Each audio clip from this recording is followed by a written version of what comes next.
एबीव्हीपीच्या कार्यकर्त्यांना पोलिसांकडून धक्काबुक्की करण्यात आलेली आहे। शिवाजी विद्यापीठ कोल्हापुरात हे आंदोलन करत होते।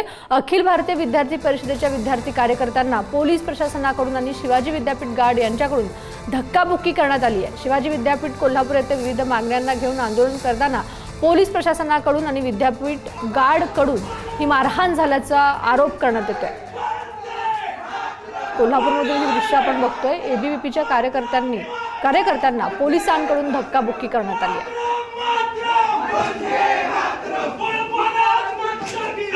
शिवाजी विद्यापीठ परिसरात हे आंदोलन सुरू होतं। अखिल भारतीय विद्यार्थी परिषदेच्या विद्यार्थी कार्यकर्त्यांना पोलीस प्रशासनाकडून आणि शिवाजी विद्यापीठ गार्डकडून धक्काबुक्की करण्यात आली आहे।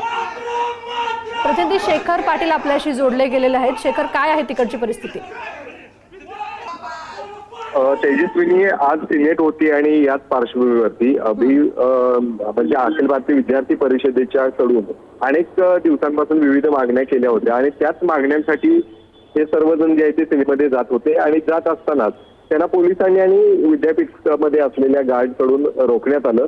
यावेळी त्यांच्यामध्ये काही वेळ बातावाची देखील झाली। नंतर या सगळ्यांनी विद्यापीठामध्ये घुसण्याचा प्रयत्न केला आणि त्याच वेळी सगळ्यांनी रोखत असताना या सगळ्याच कार्यकर्त्यांना धक्काबुक्की जी आहे ती झालेली आहे। शिवाय या सगळ्याच कार्यकर्त्यांना मारहाण देखील झाली असल्याचा आरोप त्या परिषदेच्या काही मुलांनी केलेला आहे। त्यामुळे निश्चितच आज काही वेळ या ठिकाणी वातावरण जे आहे ते तापलं होतं, तणावाचं वातावरण बनलं होतं। मात्र सर्वांनाच पोलिसांनी जे आहे ते त्या ठिकाणून बाजूला केलेलं आहे। सध्याची परिस्थिती जरी निवडली असली तरी विद्यार्थी जे आहेत ते अनेक मागण्यांसाठी जी आंदोलन करत होते ती मागणी मात्र घेऊन आपल्या मागण्यांवरती ठाम असताना पाहायला मिळत आहेत। त्यामुळे निश्चितच या आगामी काळामध्ये ज्या पद्धतीनं आमचा आवाज दाबण्याचा प्रयत्न केला जातोय तो आम्ही कुठेही कमी पडणार नाही असा इशारा सुद्धा या सगळ्यांनी दिलेला आहे। अपडेट घेत राहू शेखर, धन्यवाद तुम्ही दिलेल्या या माहितीसाठी।